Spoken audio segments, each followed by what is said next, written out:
Hello friends, travel and food में एक बार फिर से आप सबका बहुत बहुत स्वागत है। और मैं हूं दीप्ति और आज मैं आप सबसे शेयर कर रही हूं पोर्ट ब्लेयर या अंडमान आइलैंड जो है उसका जो हमने एक टूर किया था उसका मैं वीडियो शेयर कर रही हूं। हम रायपुर से हैदराबाद गए और हैदराबाद से मॉर्निंग की फ़्लाइट लेकर हम यहाँ पोर्ट ब्लेयर अभी पहुँच गए हैं। ये है वीर सावरकर इंटरनेशनल एयरपोर्ट पोर्ट ब्लेयर का। और अभी हम अपने टैक्सी में सामान वगैरह रख रहे हैं। हमने एक टूर एंड ट्रैवल एजेंसी को बुक कर लिया था वहीं के लोकल, और उन्हीं के साथ हमने ये पूरी यात्रा पूरी की है। तो अभी हम जा रहे हैं अपने होटल की ओर। जिस एजेंसी से हमने बुकिंग की थी उन्होंने हमें होटल और व्हीकल प्रोवाइड की थी विथ ब्रेकफास्ट, और उसमें लंच और डिनर इंक्लूड नहीं था। लेकिन जितने भी एंट्री टिकट्स थे और फेरी टिकट्स थे वो सारे इंक्लूड थे। और इस तरह हम अपने होटल पहुंच गए हैं। ये द नॉर्थ रीफ होटल है अंडमान में। और उसके बाद हम दोपहर को लंच किए और थोड़ा रेस्ट करने के बाद अब भी हम आ गए हैं सेल्यूलर जेल देखने के लिए, क्योंकि सेल्यूलर जेल देखे बिना अंडमान की यात्रा कभी भी पूरी नहीं हो सकती है। और ये देखिए कितनी तादाद में लोग यहाँ आ रहे हैं सेल्यूलर जेल में, और ये यहाँ का मेन गेट है। तो जैसे ही हम गेट से एंट्री लेते हैं ना, तो गेट के दोनों साइड में इस तरह से ये म्यूज़ियम बने हुए हैं और सेल्यूलर जेल से रिलेटेड बहुत सारी जानकारियाँ यहाँ फ़ोटो के साथ में दी हुई हैं। तो ये सारी चीज़ें देखने के बाद हम फिर और जब अंदर आते हैं तो कुछ इस तरह से ये दिखाई देता है सेल्यूलर जेल। ये देखिए।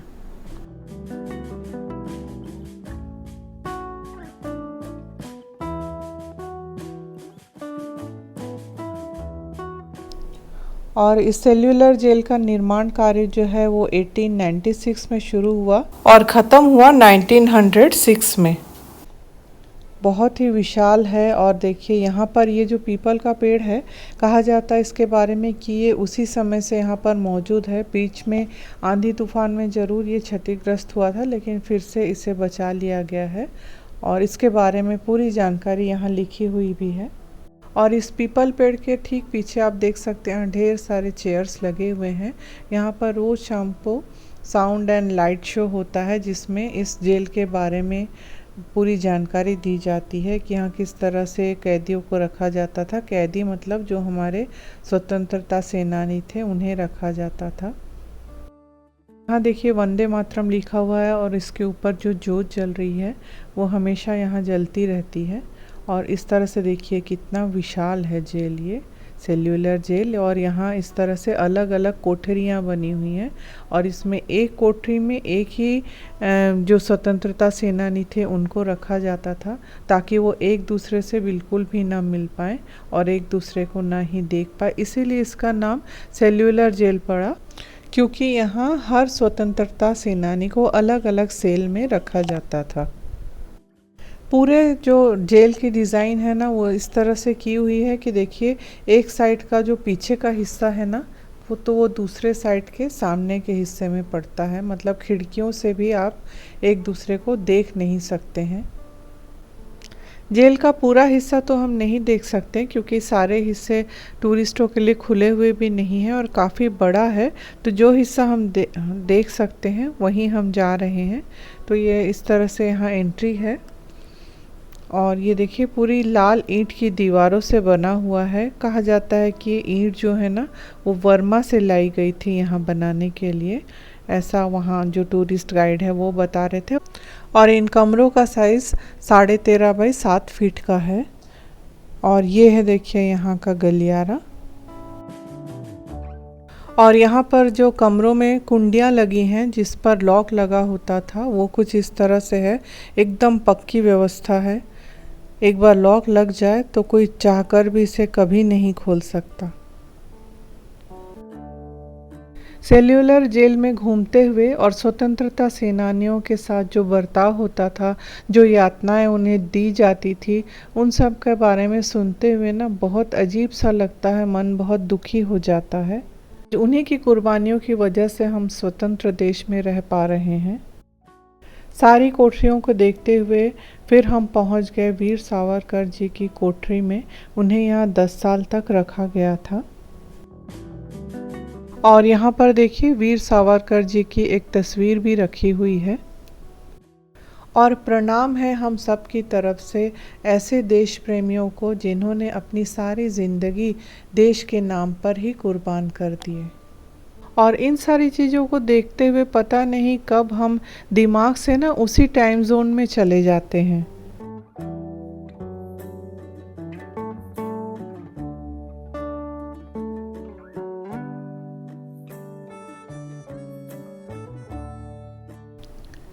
जेल के अंदर में एक जगह बोर्ड में देखिए ये जेल में बंदी जीवन किस तरह से होता था ये लिखा हुआ है। और ये सचिंद्र नाथ सान्याल जी की आत्मकथा से लिया गया है।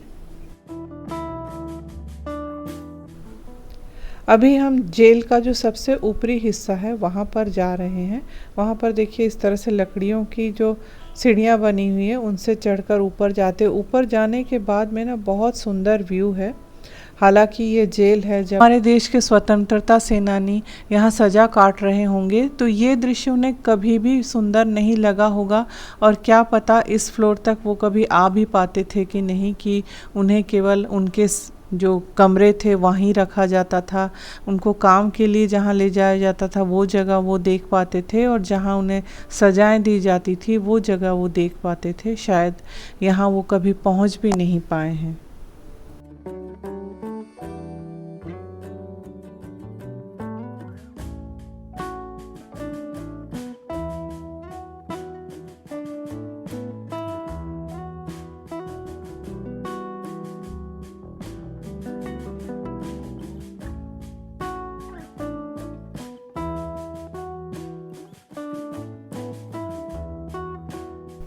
और ऊपर का पूरा व्यू देखने के बाद में अब हम नीचे उतर रहे हैं।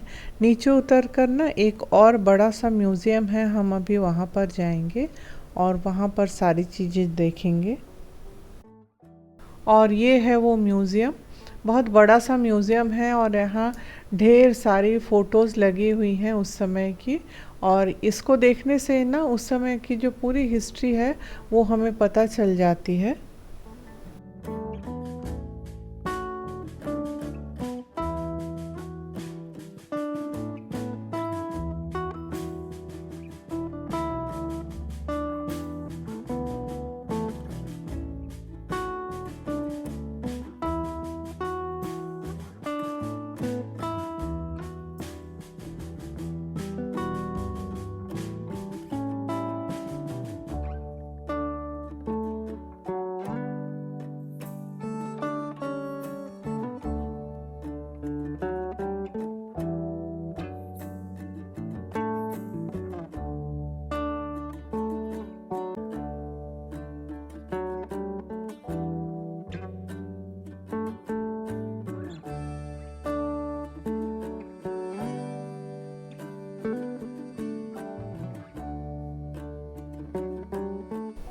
जेल का कुछ हिस्सा देखने के बाद में हम फिर बाहर आ गए। बाहर देखिए इस तरह से गार्डन बना हुआ है और यहाँ पर जितने नामी स्वतंत्रता सेनानी थे हमारे देश के, उनकी इस तरह से मूर्तियाँ लगी हुई हैं। इस पार्क का नाम वीर सावरकर पार्क है। अभी हम सेल्यूलर जेल से बाहर आ गए हैं, लेकिन शाम को हम फिर यहाँ वापस आएंगे, यहाँ साउंड एंड लाइट शो जो होता है उसे देखने के लिए। तो वो शो जो है वो शाम को 6 बजे शुरू होता है और 6 बजने में अभी काफ़ी टाइम है, तो इसलिए अभी हम जा रहे हैं कॉर्बिन्स कोव बीच। ड्राइवर भैया बोले कि उसे देखकर आ जाते हैं, लेकिन हम बीच जाने के लिए निकले तो थे, लेकिन काफ़ी दूर जाने के बाद में ना तब पता चलता है कि वहाँ कोई कार्यक्रम हो रहा था तो रास्ता ब्लॉक था। तो फिर आज हम वहाँ नहीं जाएंगे, ऐसा ड्राइवर भैया ने हमें बताया। तो उसकी जगह पर वो हमें एक दूसरी जगह भी लेकर जा रहे हैं, जो कि अभी लौटते में रास्ते में ही पड़ेगा।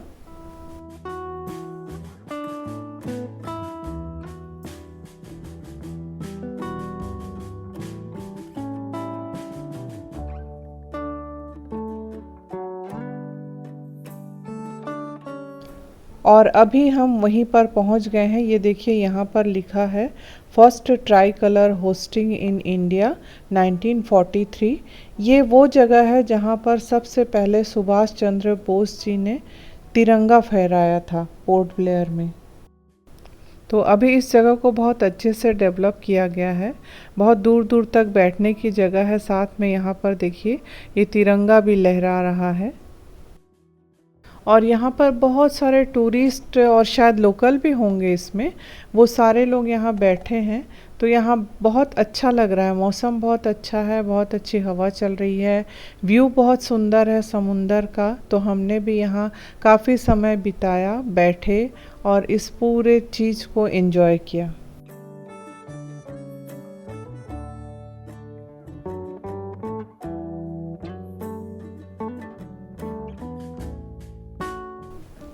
अंडमान में हम लोग 2 कपल गए थे। ये जो साथ में हमारे आप देख रहे हैं, ये हमारे बहुत पुराने फैमिली फ्रेंड है।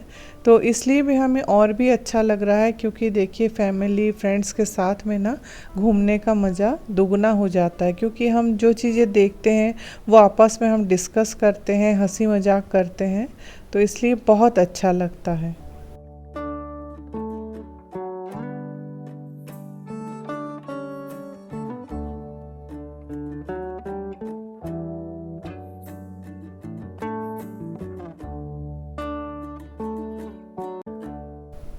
हम यहाँ काफ़ी समय तक बैठे, बहुत सारे फ़ोटोज़ लिए, वीडियोज़ लिए, गप्पे मारे, लहरों को आते जाते देखते रहे, हवाओं का आनंद लिए।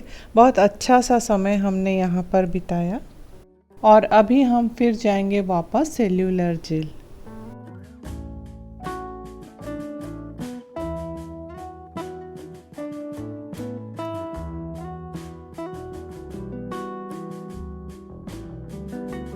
सेल्यूलर जेल में लाइट एंड साउंड शो देखने के लिए हम फिर सेल्यूलर जेल की ओर वापस जब लौट रहे थे, तब हमें वहाँ का रामकृष्ण मिशन का मठ दिखाई दिया। तो हम वहाँ भी थोड़ी देर रुके और वहाँ के मंदिर में दर्शन किए। तो ये देखिए बाहर इस तरह से बहुत खूबसूरत से एक बगीचा बना है और उसके अंदर ये छोटा सा रामकृष्ण मिशन का मठ है। छोटा सा ही है, बहुत बड़ा भी नहीं है, लेकिन बहुत सुंदर है। बहुत शांति मिली हमें यहाँ जाकर।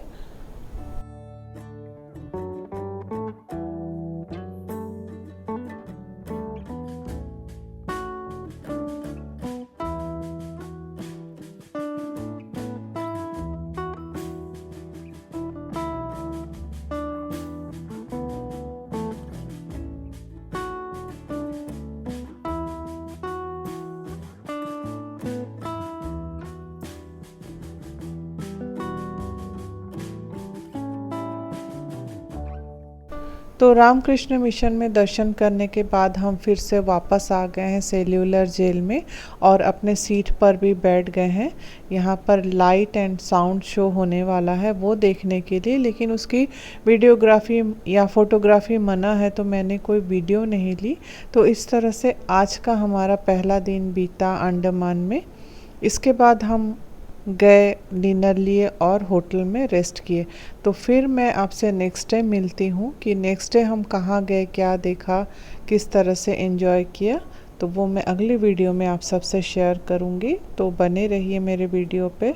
तब तक के लिए विदा लेती हूँ।